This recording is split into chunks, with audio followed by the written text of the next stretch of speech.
കർത്താവിൻ്റെ പരിശുദ്ധമുള്ള നാമം മഹത്വപ്പെടട്ടെ. ദൈവസന്നിധിയിൽ സന്നിഹിതരായിരിക്കുന്ന എല്ലാ ദൈവമക്കൾക്കും ഒരു പ്രാവശ്യം കൂടെ സ്നേഹാവന്ദനത്തെ അറിയിക്കുന്നു. ഈ ഉപവാസ പ്രാർത്ഥനയിൽ നമുക്ക് ഇത്രത്തോളം പേർക്ക് ആലയത്തിൽ ഒരുമിച്ച് കൂടുവാൻ പിതാവായ ദൈവം അനുഗ്രഹിക്കപ്പെട്ടതായ അവസരങ്ങൾ നൽകി തന്നു. പ്രാരംഭഘട്ടങ്ങളിൽ നമുക്ക് ചില വിഷയങ്ങൾക്ക് വേണ്ടി പ്രാർത്ഥനയിൽ ആത്മാവിന്റെ ശക്തിയോടെ പോരാടേണ്ടതിന് ദൈവം നമ്മെ ബലപ്പെടുത്തി. തുടർന്നും നിരവധിയായ വിഷയങ്ങൾ ദൈവസന്നിധിയിൽ അർപ്പിച്ച് പ്രാർത്ഥനയിലൂടെയുള്ള അവകാശങ്ങളും വിടുതലുകളും നേടിയെടുപ്പാൻ വ്യക്തികളെ, കുടുംബങ്ങളെ, സഭയെ ദൈവം അധികാരപ്പെടുത്തട്ടെ എന്ന് പ്രാർത്ഥിക്കുകയാണ്. Price the Lord. ഇന്ന് പകലിൽ നാം 17-ാം സങ്കീർത്തനത്തിന്റെ ഒരു ചില തിരുവെഴുത്തുകളിൽ നിന്ന് ചില ചിന്തകളെ നിങ്ങളുടെ ശ്രദ്ധയിൽ കൊണ്ടുവരുവാൻ ആഗ്രഹിക്കുകയാണ്. 17-ാം സങ്കീർത്തനം ദൈവമനുഷ്യനായിരിക്കുന്ന ദാവീദിനാൽ വിരചിതമായ ഒരു സങ്കീർത്തനമാണ്. ഈ സങ്കീർത്തന രചനയുടെ സന്ദർഭം ഏത് പശ്ചാത്തലത്തിന്റെ അടിസ്ഥാനത്തിലാണ് എഴുതി എന്നത് വ്യക്തമല്ല എന്ന് നമുക്ക് ന്യായമായി മനസ്സിലാക്കാം. എന്നാൽ ശൗൽ തന്നെ പിടിക്കുവാൻ തീവ്രമായ ശ്രമം ചെയ്ത നാളുകളിൽ ഈ സങ്കീർത്തനം എഴുതി എന്നാണ് വേദപണ്ഡിതന്മാർ അനുമാനിക്കുന്നത്. 17-ാം അധ്യായത്തിന്റെ 9-10 വാക്യങ്ങൾ നമ്മൾ പഠിക്കുമ്പോൾ, എന്നെ ചുറ്റിവളയുന്ന പ്രാണശത്രുക്കളും എന്നെ പിടിക്കാതെ വണ്ണം നിന്റെ ചിറകിൻ നിഴലിൽ എന്നെ മറച്ചു കൊള്ളണമേ എന്നാണ് അദ്ദേഹം പ്രാർത്ഥിക്കുന്നത്. ഇവിടെ അദ്ദേഹത്തിന്റെ ശത്രുക്കളെ കുറിച്ചുള്ള ഒരു പരാമർശം നാം കാണുന്നുണ്ട്. ഈ ശത്രുക്കൾ ആരാണെന്ന് അദ്ദേഹത്തിന് വ്യക്തമല്ല. എങ്കിലും അവരുടെ സ്വഭാവത്തെ കുറിച്ച് 12-ാമത്തെ വാക്യത്തിൽ പറയുന്നു, അവർ കടിച്ചു കീറുവാൻ കൊതിക്കുന്ന സിംഹം പോലെയും മറവിടങ്ങളിൽ പതിയിരിക്കുന്ന ബാലസിംഹം പോലെയും എന്നാണ് വ്യക്തമാക്കുന്നത്. അവരുടെ വീട്ടുകാരെ കുറിച്ച് പറയുന്നത് 14-ാം വാക്യത്തിൽ, അവർ സമൃദ്ധിയുള്ളവരും ഈ ലോകത്തിനു വേണ്ടി മാത്രം നിലകൊള്ളുന്നവരും ജീവിക്കുന്നവരും എന്ന് വ്യക്തമാക്കുകയാണ്. ഒരു അനുഗ്രഹീതനായ വേദപണ്ഡിതൻ ഡോക്ടർ ഡിലാനി അദ്ദേഹം ഇങ്ങനെ പറഞ്ഞു, ദാവീദ് യോനാഥാനുമായി വേർതിരിഞ്ഞ് എൻഗദി എന്ന് പറയുന്ന ദുർഗത്തിൽ അഭയം പ്രാപിച്ചിരിക്കുന്ന കാലയളവിലാണ് ഈ സങ്കീർത്തനം എഴുതി എന്ന് അദ്ദേഹം ചിന്തിക്കുന്നത്. എന്തായാലും ഇത് ദാവീദിന്റെ ഒരു ശക്തമായ പ്രാർത്ഥനയാണ്. അതിന്റെ തലക്കെട്ടിൽ തന്നെ വ്യക്തമാണ്, ദാവീദിന്റെ ഒരു പ്രാർത്ഥന. അതിന്റെ 1-ാമത്തെ വാക്യം ഇങ്ങനെയാണ്, യഹോവേ ന്യായത്തെ കേൾക്കണമേ, എന്റെ നിലവിളിയെ ശ്രദ്ധിക്കണമേ, കപടമില്ലാത്ത അധരങ്ങളിൽ നിന്നുള്ള എന്റെ പ്രാർത്ഥന ചെവികൊള്ളണമേ. നമ്മൾ ശ്രദ്ധിക്കണം, ദാവീദ് ഒരു പ്രാർത്ഥനാ മനുഷ്യൻ അല്ലായിരുന്നു എങ്കിൽ ഒരിക്കലും ദൈവത്തിന്റെ ഹൃദയപ്രകാരമുള്ള ഒരു മനുഷ്യനായി തീരുവാൻ കഴിയുമായിരുന്നില്ല. ഇവിടെ ഞാൻ ഓർപ്പിച്ചു, ഇതിന്റെ സന്ദർഭം വ്യക്തമല്ല എന്ന് പറഞ്ഞാൽ ദാവീദിന്റെ പ്രാർത്ഥനയുടെ സന്ദർഭം പോലും വ്യക്തമാക്കുവാൻ കഴിയാത്ത സാഹചര്യങ്ങൾ, അർത്ഥം എന്ന് പറഞ്ഞാൽ അത്രത്തോളം പ്രാർത്ഥനയിൽ മാത്രം ശ്രദ്ധ കേന്ദ്രീകരിച്ചിരുന്ന ഒരു വ്യക്തിത്വത്തിന് ഉടമയായിരുന്നു ദാവീദ് എന്ന് നമുക്ക് മനസ്സിലാക്കുവാൻ കഴിയും. അദ്ദേഹം പറയുന്നു, അതിന്റെ സന്ദർഭം കുറിക്കുക എന്നത് വലിയ വിഷയമല്ല, അതല്ല പ്രധാനം, മറിച്ച് ദൈവത്തോടുകൂടെ പ്രാർത്ഥിക്കുക എന്നതാണ് പ്രധാനമെന്ന് അദ്ദേഹം മനസ്സിലാക്കിയിരുന്നു. Price the Lord. ഈ സങ്കീർത്തനം നമ്മൾ പഠിക്കുമ്പോൾ അതിനകത്ത് അഗ്നിയുടെ ബന്ധമുണ്ട്. കടിച്ചു കീറുവാൻ ശ്രമിക്കുന്ന ബാലസിംഹങ്ങൾ പതിയിരിക്കുന്നുണ്ട്. പക്ഷേ ദൈവം തന്റെ ഭക്തനെ ഒരു ദോഷവും തട്ടാതെ വണ്ണം, അഗ്നിയുടെ ബന്ധം തട്ടാതെ, ബാലസിംഹത്തിന്റെ പോറൽ ഏൽക്കാതെ എന്റെ തമ്പുരാൻ പുറത്തു കൊണ്ടുവന്ന് പ്രാഗൽഭ്യത്തോടെ ഭീതയുടെ നടുവിൽ അവർ സ്വർഗത്തിലേക്കുള്ള പ്രയാണത്തിനായും യാത്രയ്ക്കായും ഒപ്പം തന്നെ സ്വർഗീയ അനുഗ്രഹങ്ങൾക്കായി നോക്കി പാർക്കുവാനുള്ള ഉത്തേജനം നൽകി ഭക്തനെ നിർത്തിയിരിക്കുന്ന കാഴ്ചയാണ് നമുക്ക് ഇവിടെ ദർശിക്കാൻ കഴിയുന്നത്. അദ്ദേഹം പ്രാർത്ഥിക്കുന്ന പ്രാർത്ഥന, ദൈവമേ എന്റെ ന്യായത്തെ എന്ത് ചെയ്യണം? ന്യായത്തെ കേൾക്കണം. അദ്ദേഹം ഒരു കാര്യം മനസ്സിലാക്കി, താൻ ആരോടാണ് പ്രാർത്ഥിക്കുന്നതെന്നും ആ പ്രാർത്ഥിക്കുന്ന വ്യക്തി ന്യായതൽപരനാണെന്നും ന്യായം മാത്രം നടത്തുവാൻ പ്രാപ്തനെന്നും ന്യായം മാത്രമേ നടത്തുവാൻ കഴിയൂ എന്നും അദ്ദേഹം വ്യക്തമായി മനസ്സിലാക്കുവാനായിട്ടിടയായി. അതുകൊണ്ടാണ് ആ ദൈവത്തോട് പറയുന്നത്, എന്റെ ന്യായത്തെ കേൾക്കണമേ. നിങ്ങൾ ശ്രദ്ധിക്കണം, നമ്മുടെ കാര്യങ്ങൾ, നമ്മുടെ ഓരോരുത്തരുടെയും കാര്യങ്ങൾ കേൾക്കുവാൻ നീതിമാനായ ഒരു ന്യായാധിപനായി നമ്മുടെ കർത്താവ് കൃപാസനത്തിലുണ്ട്. Price the Lord. ഇന്ന് പകലിൽ ആ കർത്താവിന്റെ പാദപീഠത്തിലാണ് നമ്മൾ വന്നിരിക്കുന്നത്.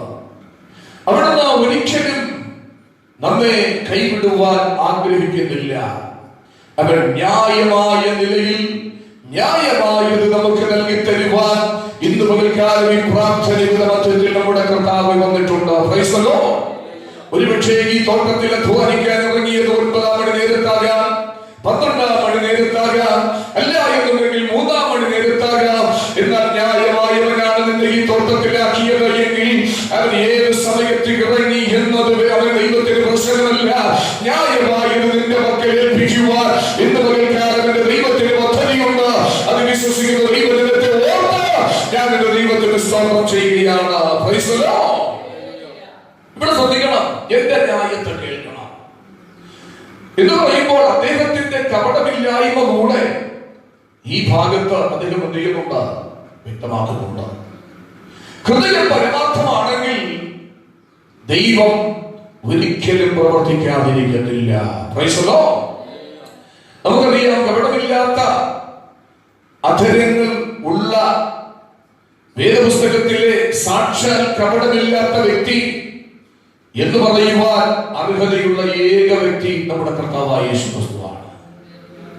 പത്രോസിന്റെ 1-ാം ലേഖനം 2-ാം അധ്യായം 22-ാമത്തെ വാക്യം നമ്മൾ പഠിക്കുമ്പോൾ, അവൻ പാപം ചെയ്തിട്ടില്ല, അവന്റെ വായിൽ വഞ്ചന ഉണ്ടായിരുന്നില്ല, അവനെ ശകാരിച്ചിട്ടും അവൻ തിരിച്ച് ശകാരിച്ചില്ല, അവൻ ന്യായമായി വിധിക്കുന്നവന്റെ പക്കൽ സകല കാര്യവും ഫലമേൽപ്പിക്കുകയും അത്രേ ചെയ്തതെന്ന് പത്രോസ് ക്രിസ്തുവിനെ കുറിച്ച് വ്യക്തമാക്കിയിരിക്കുകയാണ്.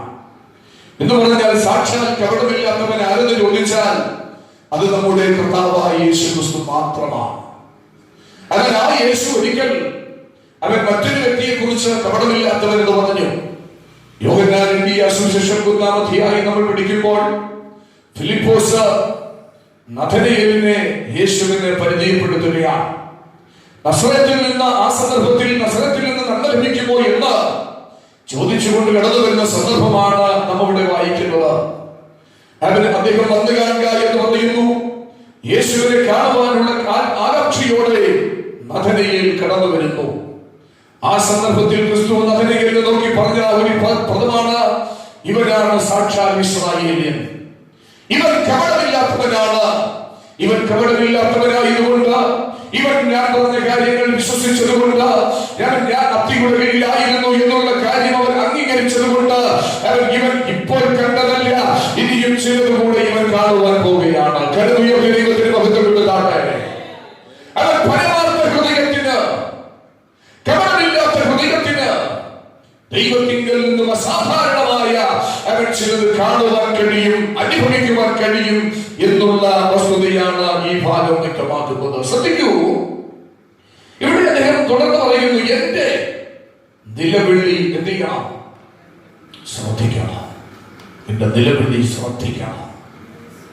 അവൻ ഒരു കുട്ടിയുടെ, ഒരു ശിശുവിന്റെ നിലവിളി പോലെ.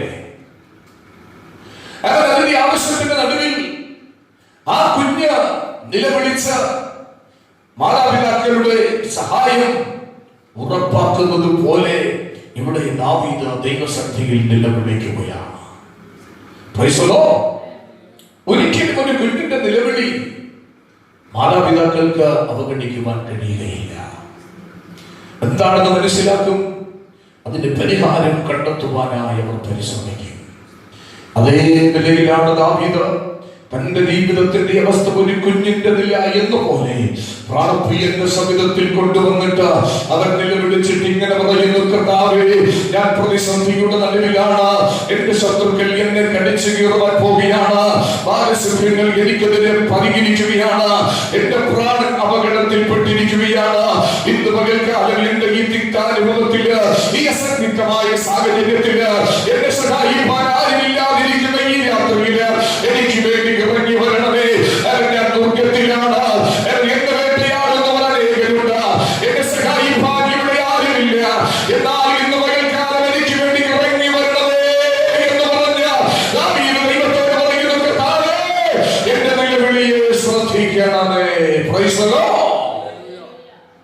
ഇന്ന് പകൽക്കാലം നമ്മുടെ പ്രാർത്ഥനകൾ ഹൃദയത്തിന്റെ ആഴത്തിൽ നിന്ന് ഉയരുന്നതായിരിക്കട്ടെ. കപടമില്ലാത്ത പ്രാർത്ഥന എന്നത് നമ്മുടെ ജീവിതത്തിൽ ലഭ്യമാകുന്ന ഏറ്റവും വലിയ റെക്കമെൻഡേഷനാണ്, ഒരു വലിയ ശുപാർശയാണ്. കപടമില്ലാതെ നമ്മൾ ദൈവത്തോട് പ്രാർത്ഥിച്ചാൽ കപടമില്ലായ്മയാണ് ആ പ്രാർത്ഥനയുടെ അടിസ്ഥാന ഘടകം. Price the Lord. അപ്പൊ നമ്മളൊരു കാര്യസാധ്യത്തിനായി ഒരു ജോലി നേടുവാൻ അല്ലെങ്കിൽ മറ്റെന്തെങ്കിലും കാര്യം നേടിയെടുക്കുവാൻ പലരുടെയും റെക്കമെൻഡേഷൻ നമ്മൾ ആവശ്യപ്പെടുന്നത് പോലെ നമ്മുടെ കപടമില്ലായ്മയാണ് ദൈവത്തിൽ നിന്ന് കാര്യങ്ങൾ നേടിയെടുക്കുവാൻ നമുക്ക് വേണ്ടി റെക്കമെൻഡ് ചെയ്തുകൊണ്ടിരിക്കുന്നത്. Price the Lord. ഇന്ന് പകൽക്കാലം ആ നിലയിൽ നമുക്ക് പ്രാർത്ഥിപ്പാൻ കഴിഞ്ഞ ദൈവത്തിൽ നിന്ന് ചിലത് നമുക്ക് നേടിയെടുക്കുവാനായി കഴിയും. Price the Lord. നമ്മളൊന്ന് മനസ്സിലാക്കണം, കപടമുള്ള അധരങ്ങൾ ഇത് ദൈവത്തിന്റെ വെറുപ്പാണ്. ദൈവം അത് അംഗീകരിക്കുന്നില്ല. അത്തരത്തിലുള്ള ഹൃദയത്തെ ദൈവം വെറുക്കുന്നു. അവൻ സ്തോത്രം ചെയ്യുന്നു. കപടമുള്ള അധരങ്ങൾ കൊണ്ട് ഒരിക്കലും നമ്മുടെ ദൈവത്തെ നമുക്ക് എന്ത് ചെയ്യാൻ കഴിയത്തില്ല, കബളിപ്പിക്കുവാനായി കഴിയത്തില്ല. സ്തോത്രം. ഒരുപക്ഷെ യാക്കോബും അവൻ യേശാവും അപ്പനെ തിരിച്ചറിയുവാൻ കഴിയാത്ത നിലയിൽ ചെന്ന് അവൻ അർഹമായവന് ലഭിക്കേണ്ട അവകാശങ്ങൾ കബളിപ്പിക്കുന്നതിലൂടെ അവർ നേടിയെന്ന് വരാം.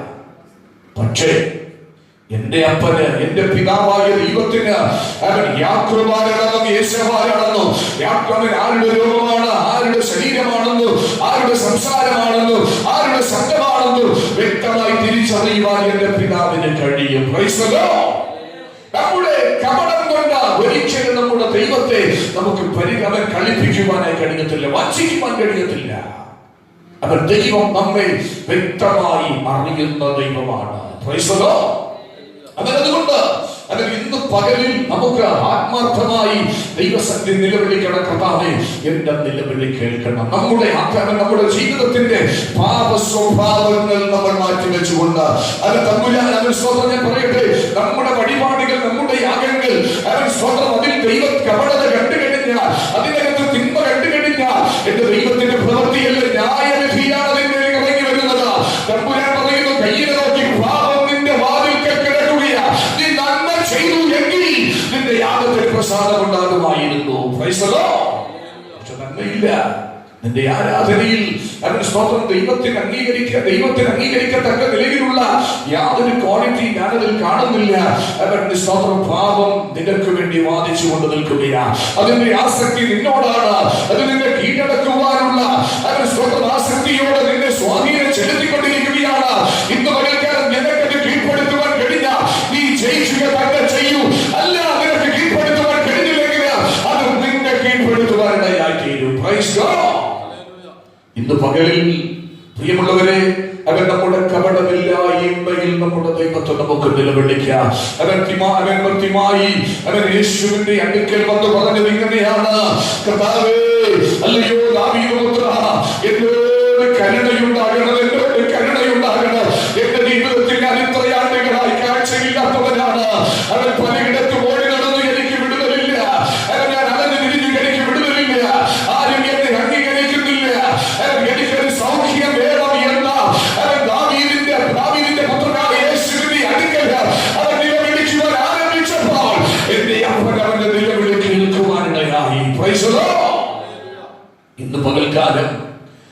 എങ്ങനെ വാക്കുകളുടെ പെരുപ്പം കൊണ്ടല്ല നമ്മുടെ ദൈവത്തെ പ്രാർത്ഥനയിൽ പ്രസാദിപ്പിക്കേണ്ടത്.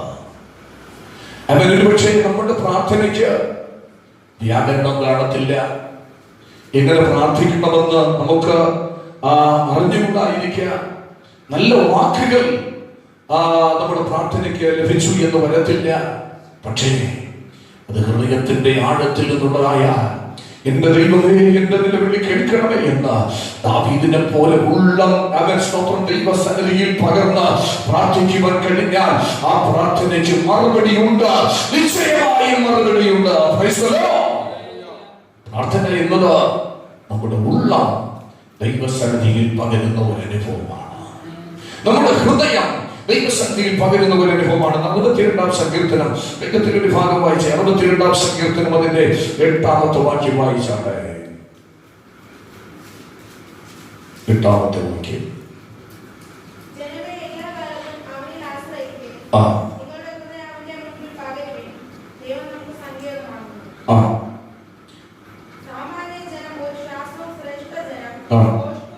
ഇനി അതിന്റെ 2-ാമത്തെ വാക്യം കൂടി വായിച്ചു. 1-2.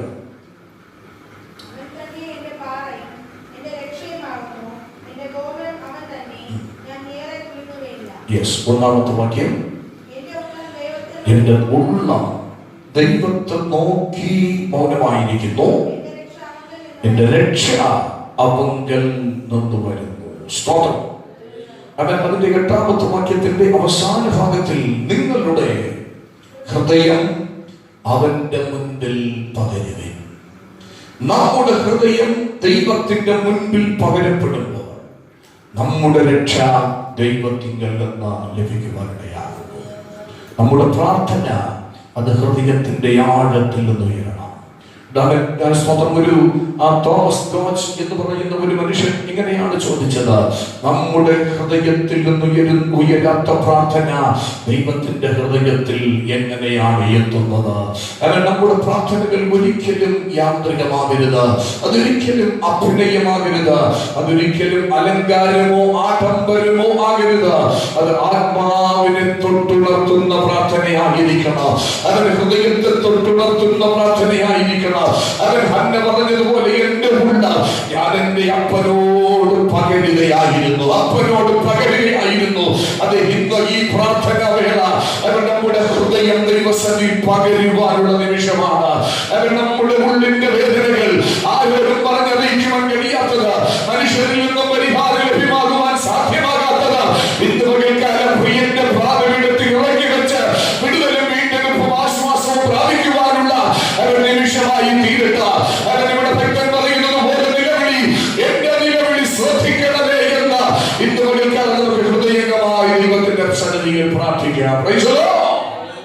അവനറിയാം അവൻ പ്രാർത്ഥന കേൾക്കുന്നവൻ ദൈവമാണെന്നും അവന്റെ പ്രാർത്ഥനയെ അവൻ തമ്പുരാൻ മാത്രമേ ചെവിക്കൊള്ളൂ എന്നും ആ കർത്താവിന് മാത്രമേ തന്നെ വിടിവിപ്പാൻ കഴിയൂ എന്നും ദാവീദ് വ്യക്തമായി മനസ്സിലാക്കുവാനായിട്ടിടയായി.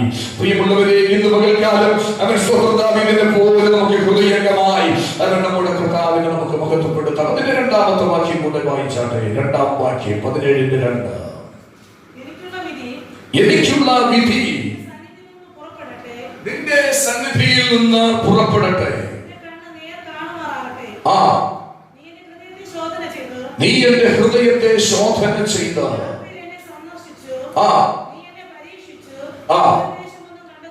മതി. ഇവിടെ നിങ്ങൾ ശ്രദ്ധിക്കണം, എന്റെ വിധി നിന്റെ സന്നിധിയിൽ നിന്ന് എന്തിക്കണം?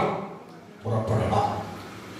ദാവീദിന്റെ അപേക്ഷ ഹൃദയാന്തർഭാഗത്തു നിന്ന് ദൈവത്തോടാണ്. വീണ്ടും പറഞ്ഞാൽ ന്യായാധിപനോടാണ് എന്തിരിക്കുന്നത്? ആവശ്യപ്പെടുന്നത്.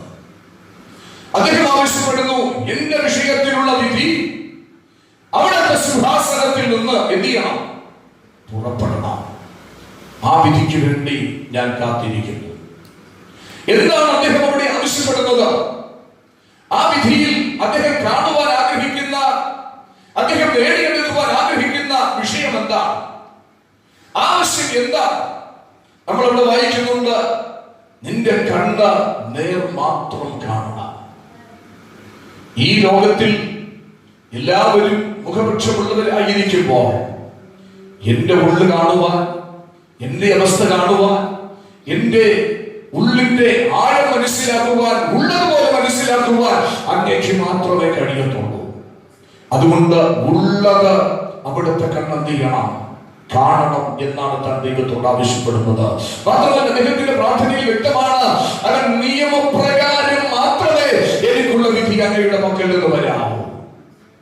നിയമപ്രകാരം അല്ലാതെ ഒരു വിധിയും എന്ത് ചെയ്യരുത്, പുറപ്പെടരുത്. അതുകൊണ്ട് ഇന്ന് പകൽക്കാലം അദ്ദേഹം പറയുന്നു, അവൻ എന്റെയും അവൻ സ്വന്തം അങ്ങയുടെയും ശത്രുക്കൾ ലജ്ജിച്ചു പോകത്തക്ക നിലയിൽ എനിക്ക് ന്യായമായ ഒരു വിധി വരണം എന്നാണ് അവൻ ദൈവത്തിന്റെ പാദപീഠത്തിൽ പ്രാർത്ഥിക്കുന്നത്. അവനറിയാം ദൈവത്തിന്റെ കരങ്ങളിൽ ഇരിക്കുന്ന തൂക്കുകട്ടി അത് ന്യായം മാത്രം അളക്കുവാൻ പര്യാപ്തമായതാണ്. അതിനകത്ത് അവൻ മറ്റു യാതൊരു കപടതയ്ക്കും ഭോഷത്തരത്തിനും അതിനകത്ത് സ്ഥാനമില്ല. തമ്പുരാൻ ഒരുവനെ തൂക്കി നോക്കിയാൽ അവൻ നല്ലവനെന്ന് കണ്ടാൽ നല്ലവനെന്ന് തന്നെ സാക്ഷിക്കും, കുറ്റക്കാരൻ എന്ന് കണ്ടാൽ കുറ്റക്കാരൻ എന്ന് തന്നെ വിധിക്കുവാനിടയായി തീരും. ഈ ലോകത്തിന്റെ വിധികൾ എപ്പോഴും ഒന്നിലേക്ക്, ഒരു വ്യക്തിയിലേക്ക് മാത്രം നമ്മുടെ ചൂണ്ടുവിരൽ പോലെ ചൂണ്ടിക്കൊണ്ട് നിൽക്കുകയാണ്. നമുക്കറിയാം, യോഹന്നാന്റെ സുവിശേഷത്തിൽ നമ്മൾ വായിക്കുന്ന ഒരു സംഭവമുണ്ട്. ഒരു ദുർമാർഗിയായി ജീവിച്ച വേശ്യാവൃത്തിയിൽ പിടിക്കപ്പെട്ട സ്ത്രീ ചിലരാൽ പിടിക്കപ്പെട്ട യേശുവിന്റെ അടുക്കൽ കൊണ്ടുവരികയാണ്. അവർ യേശുവിനോട് ആവശ്യം ഉന്നയിക്കുന്നു, മോശയുടെ പ്രമാണം അനുസരിച്ച് എന്ത് ചെയ്യണം, കല്ലെറിഞ്ഞ് കൊല്ലപ്പെടണം. അങ്ങ് എന്താണ് ഈ സ്ത്രീയെ കുറിച്ച് വിധി കൽപ്പിക്കുവാൻ പോകുന്നത്? യേശു കുനിഞ്ഞ നിലത്ത് എഴുതിക്കൊണ്ടിരിക്കുക. ഈ ചോദ്യം യേശു കേട്ടവുടൻ യേശു അവരോട് തിരിച്ചു പറഞ്ഞൊരു പദം, നിങ്ങളിൽ പാപമില്ലാത്തവൻ ആദ്യം ഇവിടെ കല്ലെറിയട്ടെ എന്ന് പറഞ്ഞിട്ട് വീണ്ടും എഴുതുകയാണ്. നമ്മളവിടെ വായിക്കുന്നു, ഓരോരുത്തരും മനസാക്ഷിയുടെ ആക്ഷേപം ഹേതുവായി അവർ ആ പ്രവണതയിൽ നിന്ന് പിന്തിരിയപ്പെടുന്നു. യേശു തിരിച്ചെഴുന്നേറ്റ് അവരോട് ചോദിക്കുന്നു, നിന്നെയാ ആരും കുറ്റം വിധിച്ചില്ലയോ? നോക്കണം, ഈ ലോകപ്രകാരമുള്ള വിധികളെല്ലാം എങ്ങനെയാണ്? സ്വയമായി ജീവിതത്തിൽ കുറവുകളും കുറ്റങ്ങളും കരടുകളും എല്ലാം സൂക്ഷിച്ചിട്ട് അന്യനെ വിധിക്കുന്ന ലോകമാണ് ഈ ലോകം. അതാണ് ഈ ലോകത്തിന്റെ വ്യവസ്ഥിതി. എന്നാൽ എന്റെ തമ്പുരാന്റെ പക്കൽ നിന്ന് ഒരിക്കലും അന്യായമായ ഒരു വിധി വരത്തില്ല. തമ്പുരാൻ ഒരിക്കൽ ബെൽഷസ്സറിനെ തൂക്കി നോക്കി. ദാനിയേൽ പ്രവചനം 5-ാം അധ്യായം 24 മുതൽ 28 വരെ നിങ്ങൾ പഠിക്കുമ്പോൾ ഏത് സാഹചര്യത്തിലാണ് തമ്പുരാൻ അവനെ തൂക്കിയതെന്നും അവനെ എണ്ണി തിട്ടപ്പെടുത്തിയതെന്നും അവന്റെ രാജ്യം വിഭജിച്ച് വേദർക്കും വാസികൾക്കും കൊടുത്തതെന്നും 4-ാം അധ്യായത്തിന്റെ ആരംഭവാക്യങ്ങളിൽ വായിക്കുകയാണ്. തന്റെ പിതാവായ നെബൂഖദ്നേസർ ബാബേലിൽ നിന്ന് കൊണ്ടുവന്ന ദൈവാലയത്തിൽ നിന്ന് കൊണ്ടുവന്ന ഉപകരണങ്ങൾ അശുദ്ധമാക്കി വെപ്പാട്ടികളോടുകൂടി അണിഞ്ഞാട്ടം നടത്തിയപ്പോൾ, ഭാര്യമാരോടുകൂടി അണിഞ്ഞാട്ടം നടത്തിയപ്പോൾ, ദൈവത്തിൽ ഇഷ്ടമില്ലാത്ത വക പ്രവർത്തിച്ചപ്പോൾ, വികടമായ ജീവിത നിലവാരം കാഴ്ചവെച്ചപ്പോൾ ദൈവം തമ്പുരാന് സഹിച്ചില്ല. ദൈവം തമ്പുരാൻ അവനെ കുറവുള്ളവനായി കണ്ടു. അവൻ ചുവരിൽ ഒരു എഴുത്തയച്ചു. ആ എഴുത്തിൽ ഇങ്ങനെയാണ് എഴുതിയിരുന്നത്, ഞാൻ കുറവുള്ളവനായി നിന്നെ കണ്ടിരിക്കുന്നു. തമ്പുരാൻ ഇന്ന് പകൽക്കാലം നമ്മെ ഓരോരുത്തരെയും തൂക്കുമ്പോൾ നമ്മുടെ ജീവിതത്തിൽ കുറവുകൾ ഉണ്ടെങ്കിൽ അവനത് നമ്മൾ ഉണർന്ന അവന്റെ സന്നിധിയിൽ വീണ് കിടന്ന് കരയണം. ക്ഷമിക്കണപ്പാ, എന്റെ കരയണപ്പാ എന്ന് പറഞ്ഞ അവൻ കരയുവാനിടയാകണം. ന്യായമായത് തുല്യവാൻ അവന്റെ പക്കൽ പ്രതിഫലമുണ്ട്.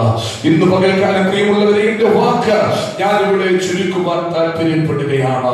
ദാവീദ് പ്രാർത്ഥിച്ചത് ഇങ്ങനെയാണ്, എന്റെ പ്രാർത്ഥന അവിടുന്ന് കേൾക്കണം, എന്റെ പ്രാർത്ഥനയ്ക്ക് അവിടുന്ന് ചെവി തരണം, എന്റെ ന്യായത്തെ അവിടുന്ന് ശ്രദ്ധിക്കണം, അങ്ങയിൽ നിന്ന് ന്യായമായ വിധി പുറപ്പെടണം.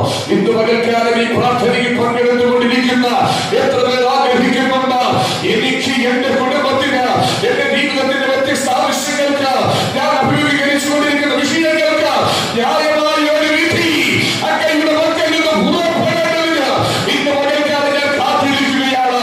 ആ വിധി അങ്ങയുടെ സിംഹാസനം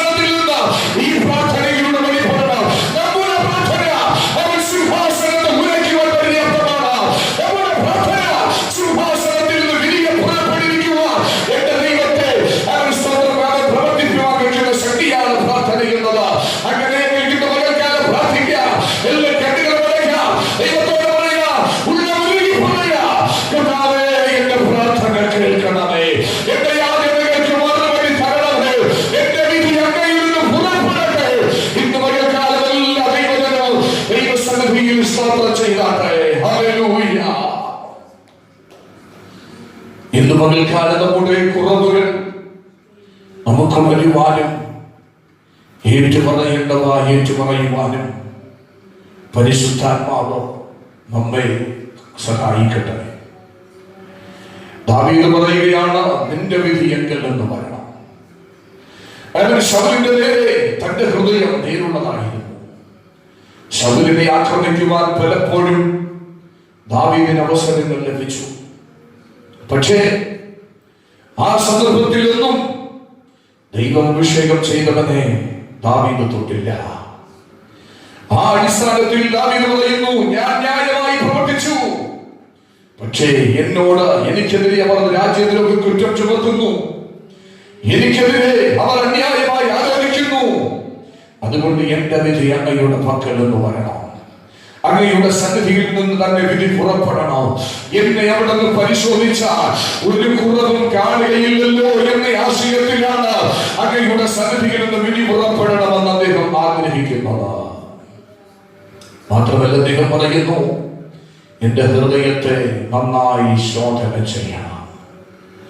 അവൻ പത്രോസ് പിന്മാറിപ്പോയവൻ, അവൻ സ്തോത്രം 3 വട്ടം കോടി മുമ്പ് യേശുവിനെ തള്ളിപ്പറഞ്ഞ് കടന്നുപോയ പത്രോസ് തിരുവനന്തപുരത്തിന്റെ തീരത്ത് തമ്പുരാൻ കടന്നു വന്ന സമയത്ത് യേശുവിന്റെ അടുക്കൽ വന്ന് പ്രാതൽ കഴിഞ്ഞ ശേഷം യേശു പത്രോസിനോട് ചോദിച്ചൊരു പദമാണ്, പത്രോസേ, ഇവരിലധികമായി നീ എന്നെ സ്നേഹിക്കുന്നു, ഇവരിലധികമായി നീ എന്നെ സ്നേഹിക്കുന്നു എന്ന് 3 കർത്താവ് ചോദിക്കുമ്പോൾ പത്രോസ് പറഞ്ഞതിന് മറുപടി, കർത്താവേ, നീ സകലവും അറിയുന്നു.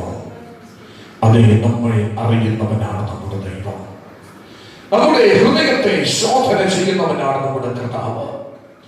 യേശു ക്രിസ്തുവിന്റെ സാക്ഷിയായി നിൽക്കുവാനാണ് ദാവീദ് ഇവിടെ ആഗ്രഹിക്കുന്നത്. പ്രിയരെ, നമ്മുടെ ഹൃദയം കുറ്റം വിധിക്കുന്നില്ലെങ്കിൽ നമ്മുടെ ദൈവത്തോട് നമുക്ക് പ്രാഗൽഭ്യമുണ്ട്. അദ്ദേഹം പറയുന്നു, ആരും അടുക്കൽ ഇല്ലാതിരുന്നപ്പോൾ അവൻ സ്വതന്ത്രയാത്രയിലാണ് എന്നെ അടുക്കൽ എവിടെ വന്നത്, എന്നെ സന്ദർശിച്ചത്, എന്റെ എല്ലാ രഹസ്യങ്ങളും അവൻ എല്ലാ മണിക്കൂറുകളും അവിടെ പരിശോധിച്ചല്ലോ, എന്നെ നന്നായി ശോധന ചെയ്തല്ലോ, എന്നിട്ട് എനിക്ക് വേണ്ടി പ്രവർത്തിച്ചുവല്ലോ. അവൻ ഇന്ന് വയൽക്കാരൻ നമുക്ക് വേണ്ടി ക്രിയ ചെയ്യുന്ന ദൈവകരങ്ങളിലേക്ക് തന്നെ നമ്മുടെ ജീവിതത്തെ ഏൽപ്പിച്ചു കൊടുക്കുക. അവൻ